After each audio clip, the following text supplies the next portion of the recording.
मोदी सरकार अपने कार्यकाल का पहला साल पूरा कर चुकी है और ऐसे में महत्वपूर्ण सवाल ये आज देश के सामने है कि वाकई में क्या मोदी सरकार वो सब कुछ कर पा रही है जिसका दावा उसने किया था सरकार में आने से पहले। पेट्रोलियम राज्य मंत्री और स्वतंत्र प्रभार के साथ वीरेंद्र प्रधान जी इस वक्त हमारे साथ मौजूद हैं। आपका बहुत बहुत स्वागत है और बहुत बधाइयां। आपकी सरकार एक साल पूरा कर चुकी है और ऐसे में महत्वपूर्ण सवाल ये है कि अगर हम आपके नजरिए से जानना चाहें, ऐसी एक कौन सी बात है जो आपको लगती है जो आप कर पाए या आप जनता को दे पाए जो अभी तक यूपीए सरकार 10 साल में सत्ता में रहने के बाद भी नहीं कर पाई थी? देखिए, कई सारे विषय हैं, लेकिन मैं अगर निर्दिष्ट रूप में स्पेसिफिक मेरे विभाग की संबंधित एक दो विषय को उल्लेख करना चाहूंगा। जी। पेट्रोलियम विभाग एक अर्थनैतिक विभाग है। पिछले 10 साल में यूपीए की राज में अर्थनैतिक जगत में अनिर्णयता के निर्दिष्ट रूप में स्पेसिफिक मेरे विभाग की संबंधित एक दो विषय को उल्लेख करना चाहूंगा। जी। पेट्रोलियम विभाग एक अर्थनैतिक विभाग है। पिछले 10 साल में यूपीए की राज में अर्थनैतिक जगत में अनिर्णयता के कारण, अदूरदृष्टिता के कारण अर्थनीति पटरी से उतर चुकी थी। मैं सबसे पहला उपलब्धि और पहला विनम्र प्रयास नई सरकार की रही जो देश की जनता की अपेक्षा के साथ रही, देश की अर्थनीति को पटरी पे लाना, देश की आम जन में एक विश्वास जगाना, उनकी हितों की सुरक्षा देने वाले, उनके हितों को आगे बढ़ाने वाला कोई समूह है जो संवेदनशील है। एक निवेशकों के अंदर एक विश्वास जगाना कि आपकी निवेश ठीक से हो पाए, आपको सर्टेनिटी, आपको स्पष्टता मिले। और अमूमन देश के अंदर और विश्व बाजार में भारत की एक सकारात्मक छवि बना पाने में हमारी सरकार एक साल में सफल हुई, ये एक आत्मसंतोष की विषय हमें लगता है। जी, आप ही के मंत्रालय से जुड़ा एक सवाल मैं आपसे सीधे पूछना चाहूंगा, क्योंकि आपके मंत्रालय के साथ ये बार बार कहा जाता है कि महंगाई का पैमाना दरअसल आपका मंत्रालय एक तरह से तय करता है, पेट्रोल और डीजल की कीमतें। हालांकि उसका सीधा हस्तक्षेप आपके पास नहीं है, कंपनियां तय करती हैं। लेकिन अगर देखा जाए तो तकरीबन 12 बार पेट्रोल और डीजल की कीमतों को आपने कम किया जब से आप लोग सत्ता में आए। 10 बार उसमें बढ़ोतरी हुई। लेकिन इस पूरे ऊपर नीचे के खेल में दरअसल जब आप सत्ता में आए उस वक्त से लेकर अभी तक पेट्रोल की कीमत सिर्फ 3 रुपए कम है, डीजल की कीमत 4.5 पौने 5 रुपए कम है। तो क्या ये माना जाए कि दरअसल तमाम उतार चढ़ाव के बाद भी स्थिति जस की तस है, महंगाई वैसी ही है? देखिए, अभी सारे जो सूचक है, जो सारे मानक है, उसमें से मुद्रास्फीति नियंत्रण में है, मुद्रास्फीति संभली हुई है। जी। हम लोगों ने इस काम को पहले साल में ऐसे ही संभाला कि महंगाई ना बढ़े। महंगाई रोज वो रोज बढ़ते जा रहा था, एक आम आदमी की पहुंच की बाहर थी। आज स्थिति नियंत्रण में है।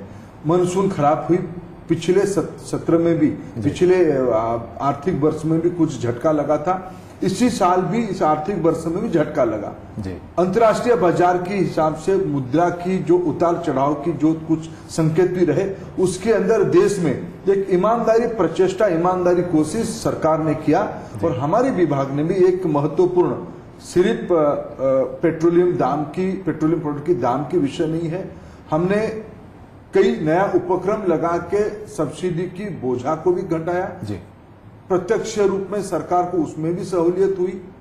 ये सारा विषय में करते हुए ग्राहकों की हित, ग्राहकों की खुशी हम लोगों की सामने रही। आपने सही कहा कि हम साल के अंत में अगर हिसाब लगाएं तो पेट्रोल और डीजल में हम दोनों में प्रोडक्ट की दाम हमने घटा पाया है। ये सिर्फ हमारी कारण हुई ऐसे मैं दावा नहीं कर सकता हूँ।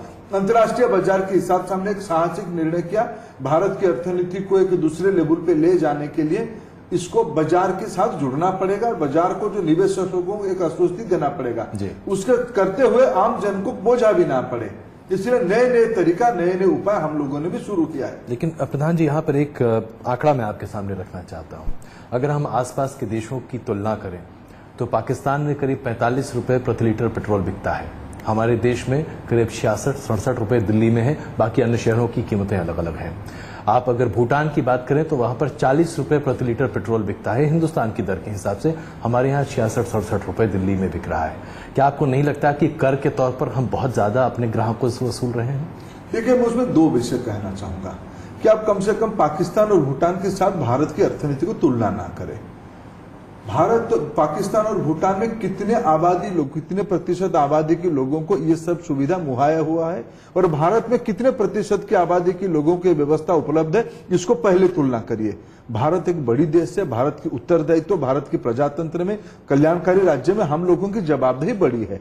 एक दूसरी ओर मैं इस बात को स्वीकार करता हूं कि अंतर्राष्ट्रीय बाजार में प्रोडक्ट की जो दाम होती है उस हिसाब से भारत जब आती है, और भारत में कई सालों से यूपीए की समस्या और उसके आगे भी हम लोगों ने जो प्राइस मैकेनिज्म की व्यवस्था खड़ा किया है, नई सरकार उसको भी पौनी नजर से रखी है। यद्यपि हमने ये सारा व्यवस्था कंपनियों के हाथ में दिया है, खुद को दूर रखा है, इस बात को स्वीकार करना पड़ेगा। भारत एक कल्याणकारी राज्य है, सरकारों के हाथ में तिजोरी में पैसा की आवश्यकता है कि नहीं है। कर के माध्यम से, टैक्स के माध्यम से हम उसको कितना कहां से इकट्ठा कर पाए, एक चुनौती सरकारों के सामने रहती है। एक दूसरी ओर हमारी सरकार जब से, हमने प्राथमिकता किसको दी? आज मैं स्वीकार करता हूं अंतर्राष्ट्रीय बाजार इन दिनों में थोड़ा उछाल के कारण और भारतीय मुद्रा की थोड़ा चुनौती सामना करने के कारण हमको थोड़ा भी महंगा अंतर्राष्ट्रीय बाजार से पेट्रोलियम प्रोडक्ट मिल रहा है। उसको हम भारत में जब लिंक करते थोड़ा महंगा दिख रहा है। आने वाले दिनों में एक दो बार की ऐसी घटना ही है, लेकिन ऑयल मार्केट की जो ऑयल बाजार की जो प्रेडिक्शन है उसमें से थोड़ा सुधार भी आएगी। यह बात सही है कि हमको इसकी तुलना करना, बैलेंस करना पड़ेगा। देश को कल्याणकारी राज्य के नाते चलाने के लिए गरीबों को, सामान्य आदमियों को सुविधा उपलब्ध करना पड़ेगा और उनके हितों के लिए कुछ पैसा भी टैक्स के माध्यम से इकट्ठा करना पड़ेगा। लेकिन यह बात सही है, ये एक समय आया है, क्या सभी प्रकार के ग्राहकों को एक मुद्रा मिलनी चाहिए, एक दर मिलनी चाहिए? ये वितर्क आपने शुरू किया, ये अच्छी वितर्क है। कुछ सेगमेंट में हमने करके भी दिखाया। एलपीजी को जब हम आम आदमी तक पहुंचाए, पहले हम सब्सिडी को मिला के देते थे, सब्सिडी सरकार जोड़ के गैस सिलेंडर देती थी। अभी हमने एक नया वितरण प्रणाली शुरू किया, बैंक खाते में सब्सिडी सीधी जाएगी। पहल के कार्यक्रम हम लोगों ने चलाया। लगभग हमारे जो प्रारंभिक अनुमान है, अगर आज के बाजार भाव में हम सब्सिडी को कैलकुलेशन करते हैं, हमने 10 से 12 हजार करोड़ रुपया की सब्सिडी संचय किया है। इसलिए हमने धीरे धीरे पेट्रोलियम प्रोडक्ट को भी सेगमेंट करना पड़ेगा, टारगेटेड की ओर ले जाना पड़ेगा। क्या मैं ये मानूं, क्या मैं अपने दर्शकों को अगर ये थोड़े से आसान शब्दावली में रखूं कि आप डिफरेंशियल प्राइसिंग के बारे में सोच रहे हैं? यानी कि जो आदमी महंगी गाड़ियां चला रहा है शायद उसके लिए पेट्रोल की कीमतें ज्यादा हों, लेकिन जो आदमी स्कूटर और मोटरसाइकिल चला रहा है उसके लिए पेट्रोल की कीमत कम हो। क्या इस तरह की डिफरेंशियल प्राइस मैकेनिज्म पर आप विचार कर रहे हैं? ठीक है, मैं कोई कंक्लूसिव स्टेज तक नहीं पहुंच रहा हूं अभी, लेकिन समाज उसको वितर्क करे। क्या एसयूवी चलाने वाले और खेत में डीजल पंप से चलाने वाले, जेनसेट चलाने वाले लोगों को एक ही दर पे डीजल खरीदना चाहिए क्या?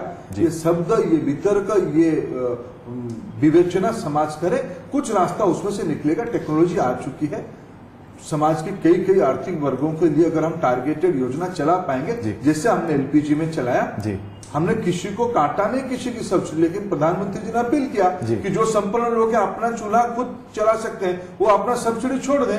लगभग 5 लाख लोग सब्सिडी छोड़ चुके हैं। ये धीरे धीरे जन आंदोलन की ओर जा रहा है। देश की जनता को भरोसा में लो, देश की जनता आपको मदद भी करेगी, साथ भी देगी। एक और महत्वपूर्ण सवाल, आपने एलपीजी का मुद्दा उठाया और वाकई में 5 लाख लोग, जैसा कि आपने कहा, उन्होंने अपने जो सब्सिडी वाले सिलेंडर हैं उनको लेना बंद कर दिया। लेकिन क्या इसे अगर आप जरा वाइडर नेट पर ले जाएं, जिन लोगों की आमदनी 5 लाख या 6 लाख रुपए प्रतिवर्ष से ज्यादा है, अगर उनके पास सब्सिडी का सिलेंडर न दिया जाए, क्या इस पर सरकार विचार कर सकती है? क्या इस तरह की बात सामने आ सकती है या आप इसको स्वेच्छा ही रखना चाहते हैं? देखिए, ये विषय सरकार के सामने आई थी। स्वयं माननीय प्रधानमंत्री जी को लगा कि क्या मेरे देशवासी हमारे अच्छे कामों पे साथ नहीं देंगे। जब प्रधानमंत्री जी कहते हैं कि 125 करोड़ देशवासियों को मौका देना पड़ेगा देश निर्माण में, अपने हिस्से में भी कुछ आए, ऐसा भावना निर्माण करना पड़ेगा। इसमें ये सरकार ने सोची समझी फैसला किया है। सरकार के अधिकार है, किसी को किसी एक सेगमेंट को काट भी सकता है। क्या किसी से छीनने के बजाय किसी को समझा के ले आना ये उचित नहीं होगा?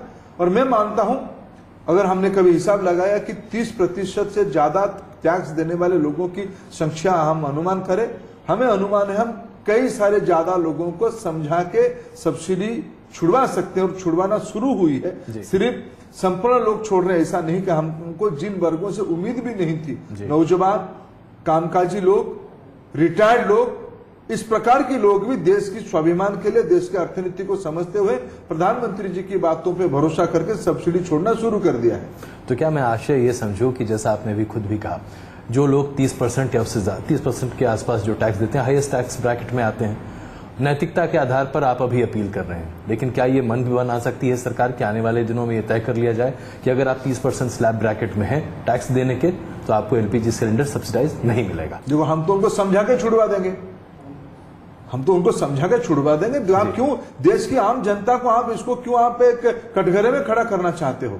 आप उनको समझाइए, आपका नियत ठीक होगा। प्रधानमंत्री जी ने एलानिया कहा है, बैंकों के समूह के सामने कहा है, सार्वजनिक रूप में कहा है कि 1 सिलेंडर की जो सब्सिडी बचेगी, कोई गरीब मां के घर में जाएगी जो धुएं के कारण अपना स्वास्थ्य बिगाड़ रही है, बच्चों की स्वास्थ्य खराब हो रही है, उस गरीब बीपीएल महिला की वहां जाएगी, जिसके कारण एक देने की भी आनंद किसी को मिलेगा। अगर हम देश में एक सकारात्मक जन आंदोलन खड़ा कर पाएंगे, जो हमें पूरा संभावना दिख रही है, हम क्यों लोगों से जबरन करेंगे? जी, मैं वापस जरा पेट्रोल की जो एक तरह से जो टैक्सिंग मैकेनिज्म, उस पर फिर दोबारा आता हूँ। एक सवाल और आपसे लेना चाहता हूँ।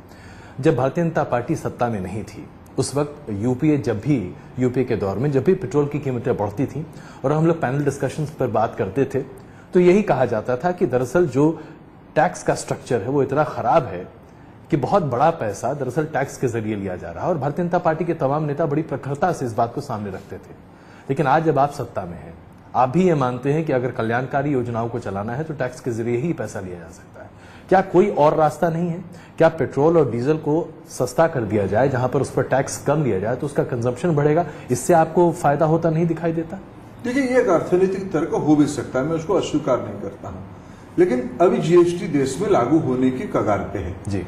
हम लोगों ने उसमें कोशिश किया राज्यों को समझाने के लिए, यद्यपि वो राज्यों की अधिकार की विषय है, सेल टैक्स और वैट कैसे लगे और राज्य अभी तय करते हैं, कितना लगे और राज्य तय करते हैं, लेकिन हम उनको समझाने के लिए कोशिश करें। मैंने स्वयं माननीय मुख्यमंत्री को पत्र भी लिख के विनती किया है कि आप उसको जीएसटी की रेंज में लाइए।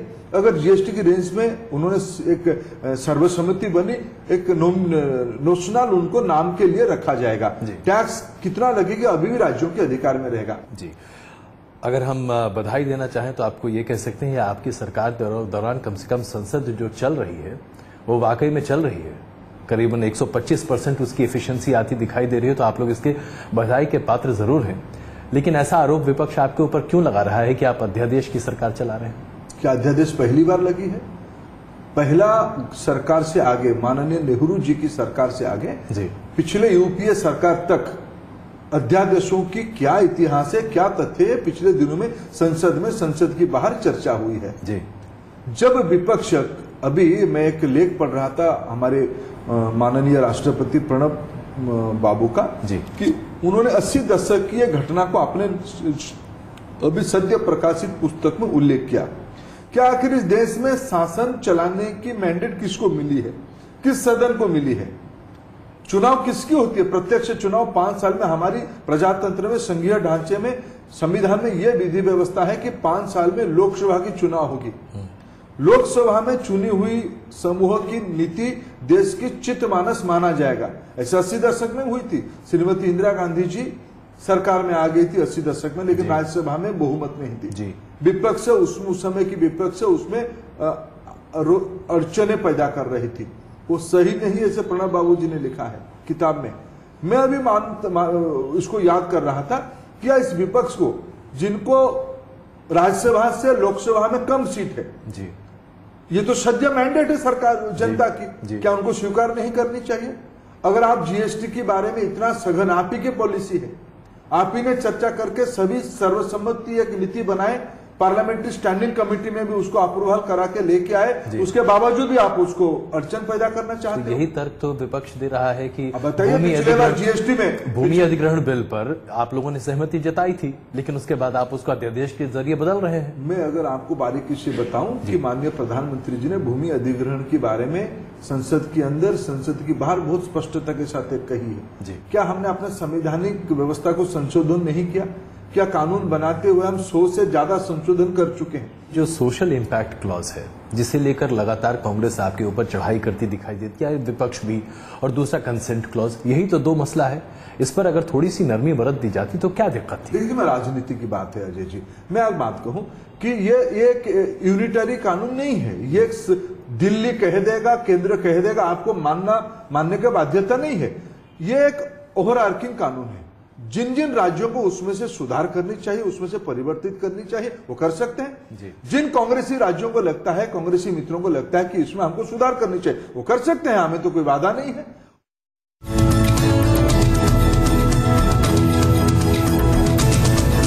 गांधी जो आजकल इतनी पदयात्राएं निकाल रहे हैं, लोगों से मिल रहे हैं, किसानों के घर जा रहे हैं, जो किसान आत्महत्या कर चुके हैं उन्हें मुआवजा तक दे रहे हैं, दरअसल जाकर 2 लाख रुपए का चेक या इस तरह की बातें कर रहे हैं, आपको लगता है ये सब विशुद्ध राजनीति है, इसके अलावा कुछ भी नहीं?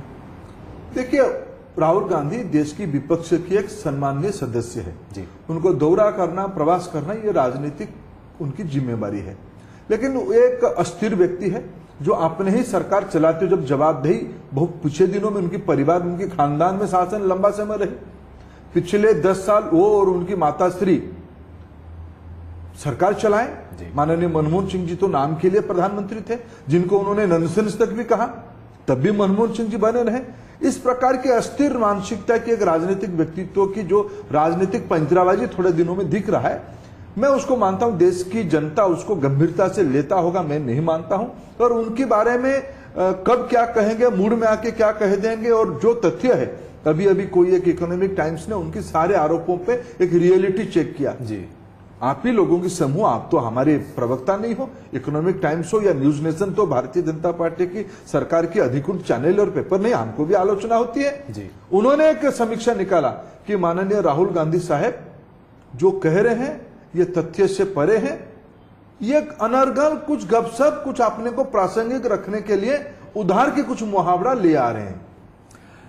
राहुल गांधी जी बार बार ये जतलाने की कोशिश कर रहे हैं, खास करके अगर आप उनके हाल फिलहाल के बयानों को देखें, जब वो संसद में खड़े होते हैं और बयान देते दिखाई देते हैं, सूट बूट की सरकार, तमाम तरह के जुमलों का इस्तेमाल, ऐसा लगता है जैसे कि समय का चक्र दरअसल 2 साल पहले घूम गया हो। जिस तरीके से बीजेपी के नेता जुमलों का इस्तेमाल गांधी परिवार या फिर कांग्रेस के लिए क्या करते थे, आज उसी तरीके जुमलों का प्रहार आप लोगों के लिए किया जा रहा है। मैं 3 उदाहरण बताता हूं।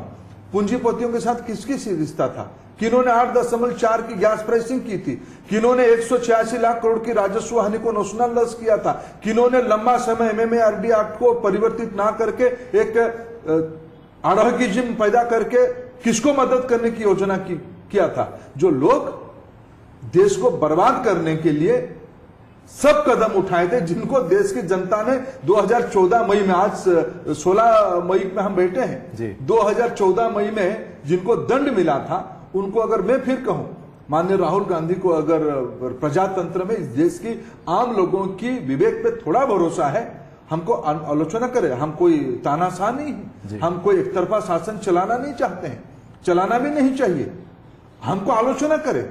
लेकिन इस छूट बूट की बात कहते हैं, जिन्होंने अपना गिरेबान को थोड़ा झांक के देखे वो क्या कह रहे हैं, वो खुद को भी उनको समझ में नहीं कह क्या रहे हैं। मसले तो बहुत है, लेकिन वक्त की कमी है। ये बताइए, आपकी सरकार में तमाम ऐसे मंत्री और बाकी ऐसे लोग हैं जो सहयोगी रहे हैं, ऐसी बयानबाजी होती रही कि लगातार चर्चा होती रही हिंदुत्व को लेकर, या फिर ऐसे मुद्दे उठाए गए। ईमानदारी से बताइएगा, क्या वाकई में इस तरह के विवादास्पद मुद्दों को उठाया जाना अपने आप में सही या औचित्यपूर्ण था, या आपको लगता है कि नहीं, दरअसल कुछ लोग ज्यादा बड़बोले हैं? देखिए, इस सारे विषयों में जो प्रसंग को आप इंगित कर रहे हो, वो सारे प्रसंग उनकी व्यक्तिगत मत है। अधिकृत रूप में सरकार के मुखिया माननीय प्रधानमंत्री जी संसद में उस बारे में स्पष्टता दे चुके हैं। ऐसे में आपको नहीं लगता कि पार्टी अध्यक्ष अमित शाह जी को इस मुद्दे पर कठोर कार्रवाई करनी चाहिए? संज्ञान लेना अपने आप में काफी नहीं है, कई बार यह जरूरी है, चूंकि आप सत्ता में हैं, क्योंकि आज आपके पास ताकत है। तो अगर आप उन लोगों को शायद कठोर सजा देते हुए भी दिखें तो ज्यादा बेहतर होगा। क्या ये ज्यादा आपके लिए बेहतर नहीं है? आपको नहीं लगता? किसी की मीडिया ट्रायल नहीं होनी चाहिए जी। अगर आपको याद होगा, अगर आप इस विषय पे ईमानदारी से समीक्षा करेंगे, वो सारा मेरे मित्र सार्वजनिक रूप में माफी मांगे हैं, अपने बयानों को वापस लिए हैं जी। क्या ये राष्ट्रीय अध्यक्ष जी के कारण नहीं हुई? क्या पार्टी के हस्तक्षेप के कारण नहीं हुई? इसलिए हमको दिखावा नहीं करना है जी। संयम और जो पार्टी की डिसिप्लिन, ये पार्टी कैसे चलाएगी, पार्टी के अंदरूनी मामला है। परसेप्शन बेचना, ढोंग रचना, ढोल धमाका पीटना और किसी को संतुष्टि हो इसीलिए करना, गलती हुई तो गलती हुई है, उसको माफी मांगना, उसको आगे नहीं बढ़ना।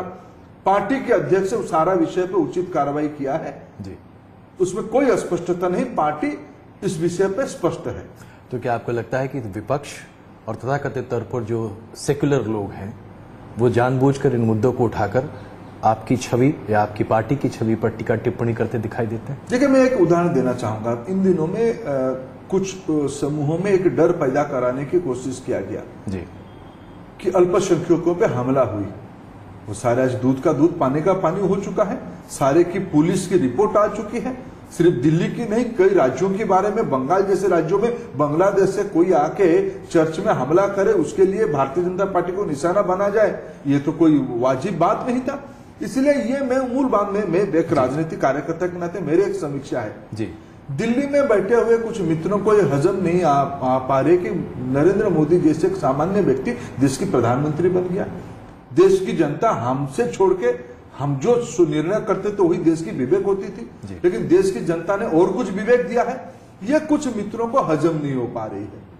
आपका बहुत बहुत धन्यवाद इस बातचीत के लिए और उम्मीद करते हैं कि आने वाले साल में आपसे एक और किसी बड़े फैसले पर बातचीत करते दिखाई देंगे। बहुत बहुत धन्यवाद न्यूज नेशन को वक्त देने के लिए।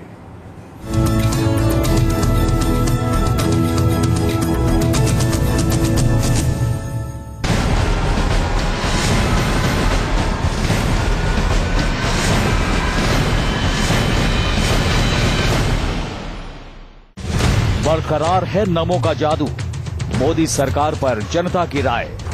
1 साल का report card, news nation opinion poll, आज रात 8 बजे।